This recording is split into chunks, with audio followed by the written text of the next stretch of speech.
അമ്മു സജീവിന്റെ ആത്മഹത്യയുമായി ബന്ധപ്പെട്ട് ഇപ്പോൾ ആ കേസിൽ അറസ്റ്റിലായ 3 സഹപാഠികൾ ഇപ്പോൾ കോടതിയിൽ എത്തിച്ചിരിക്കുന്നു. അമ്മു സജീവിന്റെ ആത്മഹത്യക്ക് പിന്നാലെ വലിയ വിവാദങ്ങൾ ഉയർന്നിരുന്നു. സഹപാഠികളുടെ മാനസിക പീഡനം ആത്മഹത്യയിലേക്ക് നയിച്ചു എന്ന നിഗമനത്തിൽ ഇന്നലെ കസ്റ്റഡിയിലെടുത്ത 3 സഹപാഠികളെ ഇപ്പോൾ അറസ്റ്റ് രേഖപ്പെടുത്തി കോടതിയിൽ റിമാൻഡിന് എത്തിച്ചിരിക്കുന്നു. ജയശങ്കർ വിശദാംശങ്ങളുമായി ചേർന്നു. ജയശങ്കർ, വിവരങ്ങൾ. അതായത് സുഹേൽ, അല്പസമയം പത്തനംതിട്ടയിലെ നഴ്സിംഗ് വിദ്യാർത്ഥിനി അമ്മു സജീവന്റെ മരണം പിന്നാലെ വിവാദങ്ങൾ. കുടുംബം മുഖ്യമന്ത്രിക്കടക്കം പരാതി നൽകാൻ ഒരുങ്ങുന്നു. അങ്ങനെ നീണ്ട നീതിക്കായാലൊരു പോരാട്ടം. മാധ്യമങ്ങൾ ഇടപെടുന്നു, പ്രത്യേകിച്ച് 24 ക്യാമ്പയിൻ നടത്തുന്നതിന് പിന്നാലെ ഉണർന്നെഴുന്നേറ്റ പോലീസ് അന്വേഷണം. നിർണായക തെളിവുകൾ ലഭിക്കുന്നു. ഒടുക്കം സഹപാഠികളായ 3 വിദ്യാർത്ഥികളെ ഇപ്പോൾ അറസ്റ്റ് രേഖപ്പെടുത്തി കോടതിയിലെത്തിയിരിക്കും. ജയശങ്കർ, തുടർ നടപടികൾ എന്തൊക്കെയാണ്? വിവരങ്ങൾ. മജിസ്ട്രേറ്റിന്റെ മുമ്പിൽ ഹാജരാക്കും. പത്തനംതിട്ട ജുഡീഷ്യൽ 1ാം ക്ലാസ് മജിസ്ട്രേറ്റ് കോടതി 1-ന് മുമ്പിലായിരിക്കും ഈ 3 പ്രതികളെ ഹാജരാക്കുക. അലീന ദിലീപ്, അഷിത എട്ടി, അഞ്ജന മധു എന്നിങ്ങനെ 3 പേരാണ് ഈ കേസുമായി ബന്ധപ്പെട്ട പ്രതികളായിട്ടുള്ളത്. ഇവർക്കെതിരെ ആത്മഹത്യാ പ്രേരണ കുറ്റമാണ് നിലവിൽ പോലീസ് ചുമത്തിയിരിക്കുന്നത്. എന്തായാലും കോടതിയാണ് ഇനി ഇക്കാര്യത്തിൽ മറ്റ് തീരുമാനങ്ങൾ എടുക്കേണ്ടത്. നിലവിൽ ഇവരെ കോടതിയിൽ ഹാജരാക്കിയെന്നാണ് നമുക്ക് ലഭ്യമാകുന്ന വിവരം. വലിയ പോലീസ് സന്നാഹത്തോടു കൂടിയാണ് ഈ 3 പ്രതികളെയും കോടതിയിലേക്ക് എത്തിച്ചത്. അതിനുശേഷം ഇപ്പോൾ കോടതിക്ക് മുമ്പിൽ ഈ 3 പ്രതികളെയും ഹാജരാക്കിയിരിക്കുന്നു. അലീന ദിലീപ്, അഷിത എട്ടി, അഞ്ജന മധു ഇങ്ങനെ 3 പേരെയാണ് നിലവിൽ ഈ അമ്മുവിൻ്റെ മരണവുമായി ബന്ധപ്പെട്ട ആത്മഹത്യാ പ്രേരണ കുറ്റം ചുമത്തിക്കൊണ്ട് പോലീസ് കോടതിയിൽ ഹാജരാക്കിയിരിക്കുന്നത്. ഇവർക്കെതിരെ ജാമ്യമില്ലാ വകുപ്പാണ് പോലീസ് ചുമത്തിയിരിക്കുന്നത്. ഇനി കോടതിയുടെ കയ്യിലാണ് ഇവർക്ക് ജാമ്യം കിട്ടുമോ അതോ ജാമ്യം വേണ്ടേ എന്നുള്ള കാര്യങ്ങളെല്ലാം കോടതി തീരുമാനിക്കും. എന്തായാലും പ്രോസിക്യൂഷൻ ഇതുമായി ബന്ധപ്പെട്ട പ്രതികൾക്ക് ജാമ്യം നൽകരുതെന്നൊരു നിലപാട് കോടതിയിൽ എടുക്കുമെന്നാണ് നമുക്ക് ലഭ്യമാകുന്ന വിവരം. കാരണം ഈ സാക്ഷികൾ ഉൾപ്പെടെ ഈ കേസുമായി ബന്ധപ്പെട്ട് മറ്റ് തെളിവുകൾ പ്രതികൾ നശിപ്പിക്കാനുള്ളൊരു സാധ്യത പോലീസ് കാണുന്നുണ്ട്. അതുകൊണ്ട് തന്നെ പ്രോസിക്യൂഷൻ ഈ ജാമ്യാപേക്ഷയെ എതിർക്കും. എന്തായാലും കോടതിയിൽ നിരവധി ആളുകളാണ് ഈ പ്രതികളെ കാണുന്നതിന് വേണ്ടി തടിച്ചുകൂടിയിരുന്നത്. ആളുകളെ സാക്ഷിയാക്കിയാണ് ഇവരെ കോടതിയിലേക്ക് എത്തിച്ചത്. പ്രതിഷേധമുണ്ടാകുമെന്ന് പോലീസ് ആദ്യഘട്ടത്തിൽ അനുമാനിച്ചിരുന്നു. പക്ഷേ കോടതിയിൽ അത്തരത്തിലുള്ള പ്രതിഷേധങ്ങളൊന്നും തന്നെ ഉണ്ടായില്ല. ഇവരുടെ 3 പേരെയും രാവിലെ വൈദ്യപരിശോധനയ്ക്ക് എത്തിച്ച ഘട്ടത്തിലും ഇപ്പോഴും എല്ലാം മുഖം മറിച്ചാണ് ഇവരെ പോലീസ് ഇങ്ങോട്ട് എത്തിച്ചത്. മറിച്ച മുഖവുമായാണ് ഇവർ കോടതിയിലേക്ക് എന്തായാലും എത്തിയിരിക്കുന്നത്. നിലവിൽ മജിസ്ട്രേറ്റിൻ്റെ മുമ്പിൽ ഇവരെ തുറന്ന കോടതിയിൽ ഇവരെ നിലവിൽ ഹാജരാക്കിയിട്ടുണ്ട്. കേസുമായി ബന്ധപ്പെട്ട വാദം അല്പസമയത്തിനകം തന്നെ ആരംഭിക്കും. ഏത് തരത്തിൽ ഇനി ജാമ്യം ഇവർക്ക് നൽകണോ, മറ്റു തരത്തിൽ റിമാൻഡ് ചെയ്യണോ അതോ മറ്റെന്തെങ്കിലും ഇതാവണോ, എല്ലാം ഇനി കോടതിയുടെ കയ്യിലാണ്. ഇവരെന്തായാലും നിലവിൽ കോടതിയിൽ ഹാജരാക്കിയിരിക്കുന്നു. ഈ അമ്മുവിൻ്റെ കുടുംബം ഉൾപ്പെടെ വലിയ ആരോപണം ഈ 3 കുട്ടികൾക്കെതിരെയാണ് മരണം സംഭവിച്ച ദിവസം മുതൽ ഉന്നയിച്ചിരുന്നത്.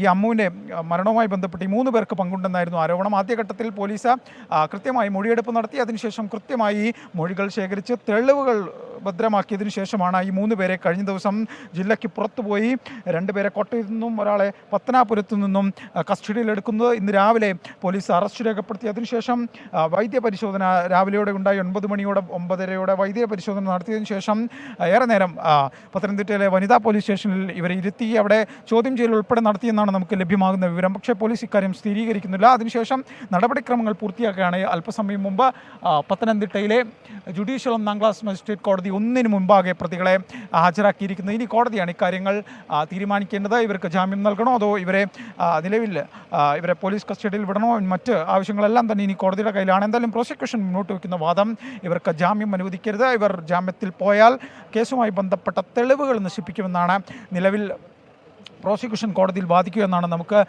ലഭ്യമാകുന്ന വിവരം. എന്തായാലും സുഹേൽ, ഈ 3 പ്രതികളെയും നിലവിൽ കോടതിയിൽ എത്തിച്ചിരിക്കുന്നു. കുടുംബത്തിൻ്റെ ഈ മരണം നടന്ന ദിവസം മുതൽ കുടുംബത്തിൻ്റെ വലിയ ആവശ്യമായിരുന്നു, ഇല്ലെങ്കിൽ അവരുടെ ഉന്നയിച്ച വലിയ വാദമായിരുന്നു ഈ പ്രതികളെ, ഈ 3 പേരെ ഒരുമിച്ചിരുന്ന് പഠിച്ചവരാണ്, ഒരേ ക്ലാസ്സിൽ സഹപാഠികളാണ്, സുഹൃത്തുക്കളാണ്. പെട്ടെന്നൊരു നാൾ അമ്മു സജീവ് ഇവർക്ക് എങ്ങനെയാണ് ശത്രുവാകുന്നത്? ഈ ആത്മഹത്യാ പ്രേരണ കുറ്റം ചുമത്തി പോലീസ് കേസെടുക്കുമ്പോൾ ആത്മഹത്യയിലേക്ക് പ്രേരിപ്പിച്ചത് ഈ സഹപാഠികളിൽ നിന്ന് എന്ത് ആക്ട് ഉണ്ടായപ്പോഴാണ് എന്നാണ് നമുക്ക് മനസ്സിലാക്കാൻ കഴിയുന്നത്.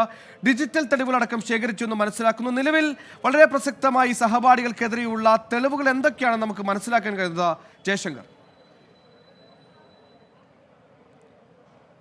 അതായത് സുഹേൽ ഒറ്റ ദിവസം കൊണ്ട് ഇവർ ശത്രുക്കളാവുകയായിരുന്നില്ല. ഇവർ 4 പേരും വളരെ അടുത്ത സുഹൃത്തുക്കളായിരുന്നു. അതിനിടയിൽ കൂട്ടുകാർക്കിടയിൽ ഉണ്ടായ ചെറിയ പിണക്കങ്ങൾ അത് വലിയ ശത്രുവിലേക്ക് കലാശിക്കുന്നു. അത് പിന്നീട് വലിയ തോതിൽ വലിയൊരു തലത്തിലേക്ക് പോകുന്നു. പിന്നെ ക്ലാസ്സിലുണ്ടായ പല വിഷയങ്ങൾ, ക്ലാസ്സിൽ ബുക്ക് കാണാനില്ല, പണം കാണാനില്ല, ഇതെല്ലാം കുറ്റക്കാരി അമ്മു എന്ന് പറയുന്നു. ഇതിൻ്റെ പേരിൽ ക്ലാസ്സിലും ഹോസ്റ്റലിലും വലിയ തോതിലുള്ള പീഡനങ്ങൾ ഉണ്ടാകുന്നില്ലെങ്കിൽ മാനസിക പീഡനം ഉണ്ടാകുന്നു. പിന്നാലെ പിതാവ് 2 തവണ പരാതി നൽകുന്നു. ആദ്യ പരാതിയിൽ ഈ 3 വിദ്യാർത്ഥിനികളും ഇനി ഇത്തരം കാര്യങ്ങൾ ആവർത്തിക്കില്ല, തങ്ങൾ ചെയ്തത് തെറ്റെന്ന് കൃത്യമായി കോളേജിന് മുമ്പിൽ തുറന്നു പറയുന്നു. കോളേജ് വിഷയത്തിൽ ആഭ്യന്തര അന്വേഷണം നടത്തുന്നു. പ്രശ്നങ്ങൾ കഴിയുന്നു. പക്ഷേ വീണ്ടും കുട്ടികൾ ഹോസ്റ്റലിൽ ഇതേ സമാനമായ രീതിയിലുള്ള മാനസിക പീഡനം തുടരുന്നു.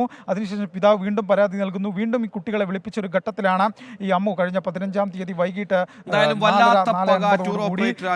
വൈരാഗ്യം അതങ്ങനെ കൂട്ടത്തിൽ ഒരാളെ ഒറ്റപ്പെടുത്തി മാനസികമായി ഇങ്ങനെ പീഡിപ്പിച്ചൊടുക്കം ജീവിക്കാൻ കഴിയില്ലെന്ന ബോധ്യത്തിൽ അമ്മു സജീവൻ ആത്മഹത്യ ചെയ്യുന്നു. ആ കേസുമായി ബന്ധപ്പെട്ട സഹപാഠികളായ 3 വിദ്യാർത്ഥിനികളെ പോലീസ് കൃത്യമായ തെളിവുകളുടെ അടിസ്ഥാനത്തിൽ അറസ്റ്റ് ചെയ്തിരിക്കുന്നു. തെളിവുകൾ ഡിജിറ്റൽ തെളിവുകൾ അടക്കമുണ്ടെന്നാണ് പോലീസ് പറയുന്നതുമായി ബന്ധപ്പെട്ട ഈ കേസുമായി ബന്ധപ്പെട്ട് അറസ്റ്റ് രേഖപ്പെടുത്തിയ വിദ്യാർത്ഥിനികളെ മജിസ്ട്രേറ്റ് കോടതിയിൽ എത്തിച്ചിരിക്കുകയാണ്. റിമാൻഡ് ഉണ്ടാകുമോ, ജാമ്യം ഉണ്ടാകുമോ എന്നടക്കമുള്ള കാര്യങ്ങൾ അവിടെ വിചാരണ തുടരുകയാണ്. ജയശങ്കറാണ് വാർത്താ വിശദാംശങ്ങൾ നൽകിയത്.